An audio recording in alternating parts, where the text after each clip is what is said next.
Masih di Sapa Indonesia Malam, survei Litbang Kompas menemukan citra MK berada di titik terendah sebesar 50%. Turunnya citra Mahkamah Konstitusi dari survei Litbang Kompas usai MK-MK menyatakan Ketua MK Anwar Usman terbukti melakukan pelanggaran etik berat.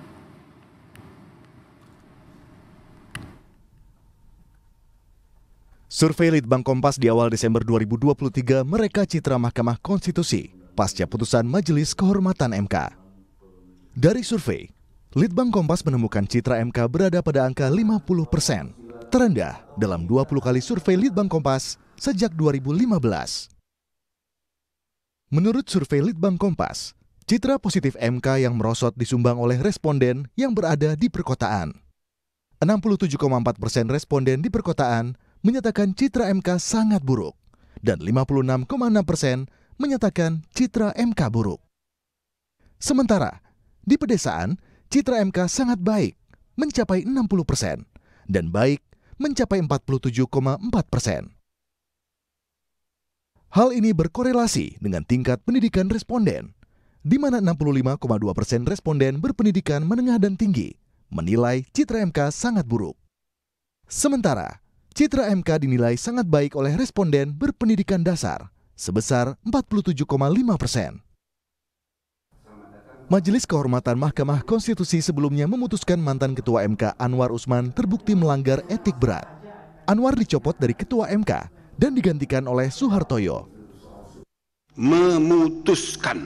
Menyatakan hakim terlapor terbukti melakukan pelanggaran berat terhadap kode etik dan perilaku hakim konstitusi sebagaimana tertuang dalam Sabta Karsa Utama, prinsip ketidakberpihakan, prinsip integritas, prinsip kecakapan dan kesetaraan, prinsip independensi, dan prinsip kepantasan dan kesopanan. 2. Menjatuhkan sanksi pemberhentian dari jabatan Ketua Mahkamah Konstitusi kepada hakim terlapor. 3. Memerintahkan Wakil Ketua Mahkamah Konstitusi untuk dalam waktu 2 kali 24 jam sejak putusan ini selesai diucapkan memimpin penyelenggaraan pemilihan pimpinan yang baru sesuai dengan peraturan perundang-undangan. 4. Hakim terlapor tidak berhak untuk mencalonkan diri atau dicalonkan sebagai pimpinan Mahkamah Konstitusi sampai masa jabatan hakim terlapor sebagai hakim konstitusi berakhir. 5. Hakim terlapor tidak diperkenankan terlibat atau melibatkan diri dalam pemeriksaan dan pengambilan keputusan dalam perkara perselisihan hasil pemilihan presiden dan wakil presiden, pemilihan anggota DPR, DPD, dan DPRD, serta pemilihan gubernur, bupati, dan wali kota yang memiliki potensi timbulnya benturan kepentingan. Meski Anwar Usman sempat melakukan perlawanan, Ketua MK terpilih Suhartoyo menyebut akan memperbaiki citra MK. Tim Liputan Kompas TV.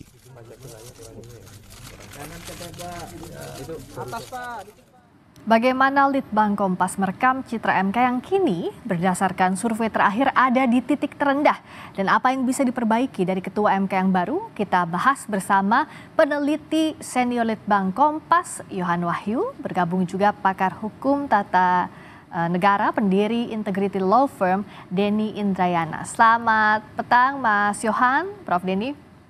Selamat petang Rizka, Prof Denny. Selamat petang Rizka, Mas Yohan. Terima kasih sudah hadir. Saya ke Mas Yohan dulu untuk menjelaskan lebih detail. Ini kalau kita lihat menurut survei Litbang Kompas, 20 survei terakhir sejak 2015, ini adalah angka terendah. Apakah memang penyebab terbesarnya adalah putusan MK? Apa ada yang lain lagi, terutama putusan MK-MK yang menyebutkan bahwa Anwar Usman, mantan Ketua MK, melanggar etik berat? Iya, ini sebenarnya pertanyaan yang berkala kita lakukan ya tentang citra lembaga negara. Jadi setiap kali survei Kompas itu dilakukan sejak Januari 2015 sampai terakhir Desember ini ya, kita lihat trennya memang citra MK itu menurun di survei Desember ini. Bahkan angkanya memang paling rendah gitu ya kalau kita bandingkan di 20 survei terakhir yang dilakukan Kompas. Survei itu kan membaca persepsi publik ya, bagaimana publik mempersepsikan sejumlah isu. Nah, ketika terkait citra MK, terus kemudian kita lihat citranya menurun, ya kita bisa katakan tidak bisa lepas dari persepsi informasi pemberitaan yang selama sebelum survei dilakukan itu cukup masif ya terkait MK, terutama putusan MK di 7 November 2023 itu terkait proses putusan MK nomor 90 soal syarat usia pencalonan presiden dan wakil presiden. Informasi itu kan bergulir terus sehingga berkaitan juga dengan proses tahapan pemilu pendaftaran capres cawapres, dan ini yang kemudian dikonsumsi publik. Dan ketika kita survei dan ditanya soal MK, hasilnya memang kalau kita lihat trennya menurun jauh ya, 50%. Angka ini memang terendah dibandingkan 19 survei yang lain yang sebelumnya sudah kita lakukan gitu ya. Itu Priska. Nah, kalau kita lihat juga dari sisi demografi, Mas Yohan, ini lebih disoroti oleh masyarakat perkotaan daripada pedesaan soal MK ini ya?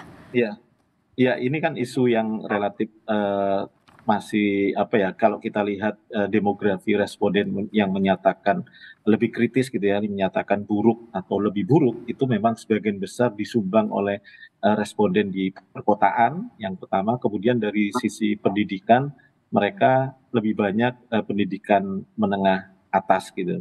Artinya memang isu-isu MK ini sedikit banyak memang tidak pernah lepas atau lebih dekat dengan mereka-mereka yang secara asupan informasi lebih cepat gitu ya. Kemudian dari sisi isu, ini kan relatif isu yang belum membumi gitu ya, meskipun kalau kita ketika di lapangan gitu ya ngobrol soal isu MK ini sebenarnya tidak menjadi sesuatu yang asing juga gitu ya bagi masyarakat bawah ya, baik secara ekonomi maupun secara pendidikan. Meskipun kalau ditanya secara detailnya mungkin memang tidak begitu bisa memahami secara detail. Tapi kalau misalnya ada kata kunci MK, kemudian ada nama Gibran di situ, memang dua diksi itu memang dipahami gitu ya.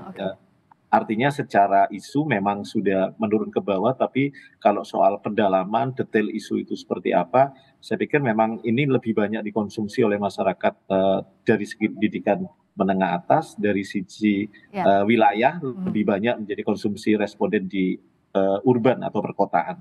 Secara isu merata, tapi kalau spesifiknya lebih banyak dikonsumsi perkotaan begitu ya. Nah, kalau dari Prof Denny yang berpengalaman sekali berperkara di MK, bagaimana melihat proses perkara dari waktu ke waktu sampai akhir ya survei Litbang Kompas hasilnya turun, kepuasan masyarakat nilai 50%? Ya, sayangnya saya menilai survei ini relatif akurat ya.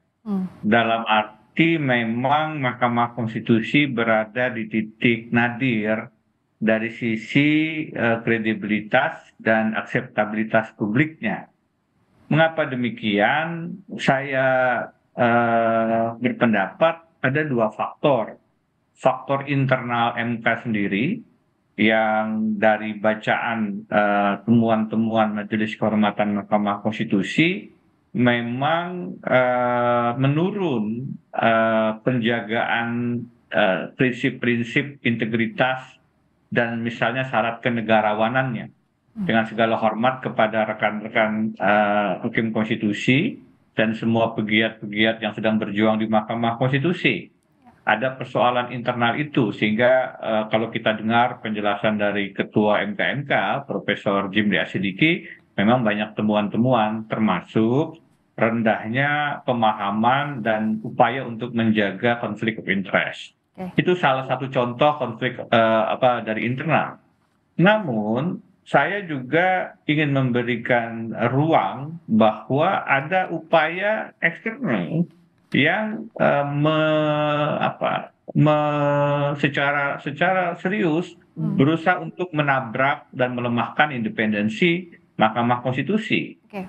Singkat saja, kalau kita lihat misalnya sekarang KPK itu menjadi Komisi Pemberantasan Korupsi, MK akhirnya menjadi Mahkamah Keluarga, dimulai dari misalnya Hakim Aswanto yang diberhentikan karena kita paham tidak sejalan dengan aspirasi status quo untuk Undang-Undang Cipta Kerja. Dan terkait dengan putusan MK kan dikatakan sebenarnya selain ada pelanggaran etika berat, juga ada upaya intervensi yang dibiarkan oleh Hakim Konstitusi Anwar Usman.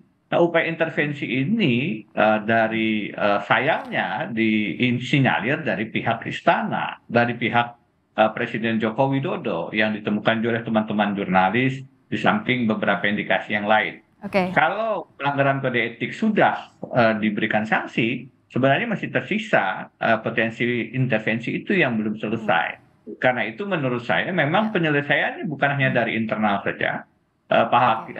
Ketua MK yang baru Suhartoyo mengatakan akan berusaha keras untuk mengembalikan kredibilitas. Pada sisi lain sebenarnya intervensi dari luar juga mesti kita berikan perhatian, dan tentu juga ada catatan serius bagaimana sanksi yang diberikan, begitu. Saya kembali lagi di Sapa Indonesia Malam untuk membahas bagaimana citra Mahkamah Konstitusi yang menurun bahkan hingga 50%, bersama dengan Yohan Wahyu, peneliti senior Litbang Kompas, dan juga masih bergabung pakar hukum tata negara, pendiri Integrity Law Firm, Dhani Indrayana. Saya ke Mas Yohan. Tadi kan disebutkan juga oleh Prof. Denny bahwa ada sekuens lainnya, misalnya Hakim Aswanto, dan juga jauh sebelumnya ada juga kasus Akil Mokhtar. Nah, dalam sekuens itu, apakah Litbang Kompas juga melakukan survei di periode tersebut, Mas Yohan?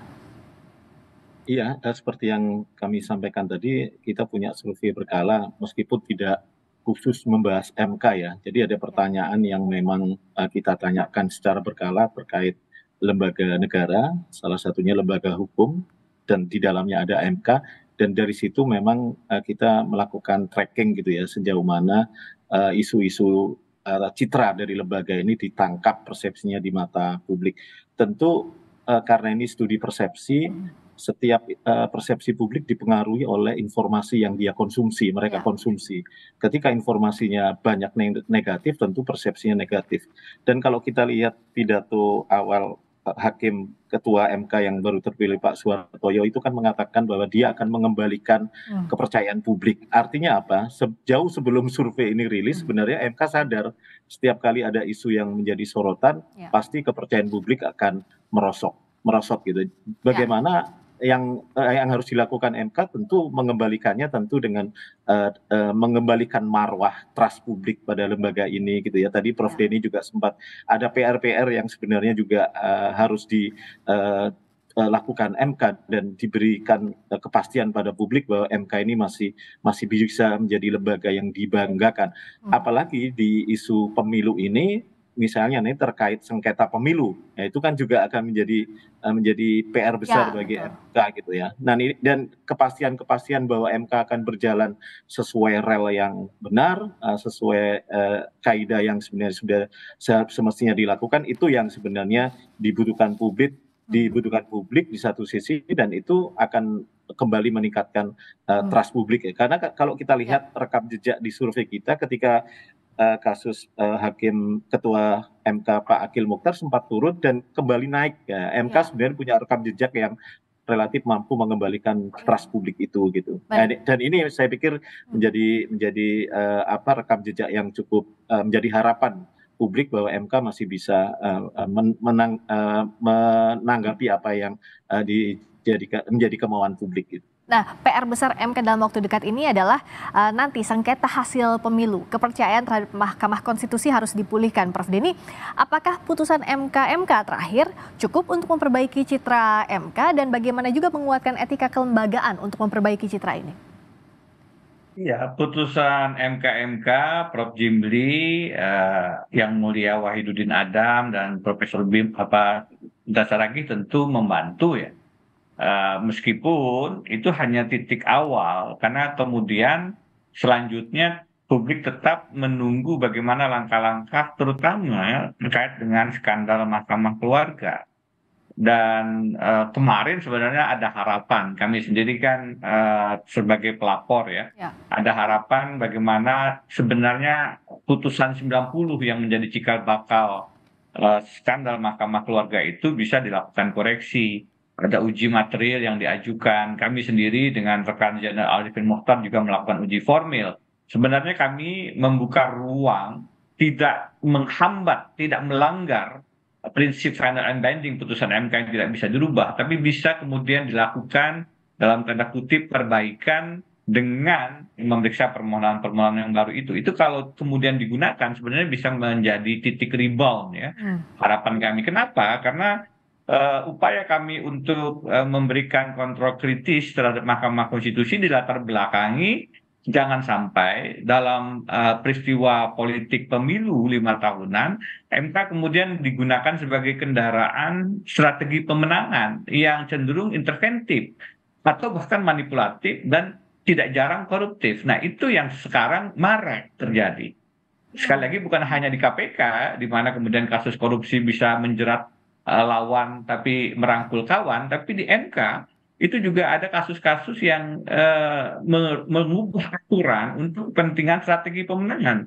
Dan jika tidak kita jaga, ini menjadi berbahaya. Karena itu betul, kita ingin MK kembali martabatnya, kehormatannya di mata publik, terutama untuk legitimasi pemilu dan terutama lagi adalah sengketa hasil pemilihan presiden. Dan ini titik-titik krusial di mana tidak hanya MK yang berbenah diri sebenarnya, ya agak problematik kalau MK-nya ingin berbenah diri dan membangun benteng pertahanan tidak bisa diintervensi, pihak luar yang punya kekuasaan seharusnya juga tidak melakukan langkah-langkah interventif. Nah, saya khawatir langkah-langkah interventif itu tetap dilakukan. Misalnya yang tidak harus dilupakan, ada upaya untuk merubah undang-undang MK terkait syarat batas umur dan batasan usia, batasan masa jabatan. Ini bisa dibaca dengan mudah langkah interventif untuk menggeser beberapa hakim yang tidak sejalan dengan strategi pemenangan, yang sikapnya adalah tidak jarang dissenting opinion, berseberangan dengan kepentingan status quo.